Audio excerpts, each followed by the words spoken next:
நடிகை லக்ஷ்மி ராமகிருஷ்ணனை டிவி நிகழ்ச்சி தொகுப்பாளராகத்தான் மக்களுக்கு அதிகம் தெரியும். ஆனால் சில படங்களை இவர் இயக்கி நடித்திருக்கின்றார்.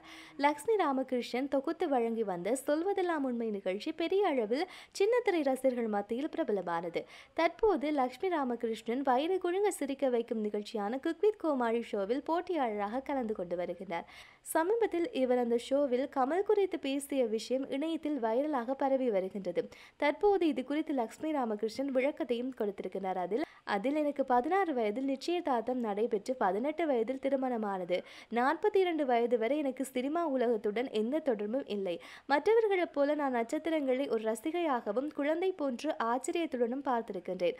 45 வயதில் ஒரு பிரபல நடிகரை நேரில் சந்தித்த போது உண்மையிலேயே ஸ்டார் ஸ்டக் ஆகிவிட்டேன். அவர் என்னை பார்த்து என் சகோதரி மாதிரி இருக்கின்றீர்கள் என்று சொன்னது என் நண்பர்கள் நகைச்சுவையாக கலாய்த்தார்கள். இதைத்தான் நான் குக் வித் கோமாளி நிகழ்ச்சியில் பகிர்ந்தேன். இதை தவறாக புரிந்து செய்தியாக மாற்றி பரப்புவது நியாயமற்றது, மிகுந்த நாகரிகமற்றது கூட என தெரிவித்திருக்கின்றார்.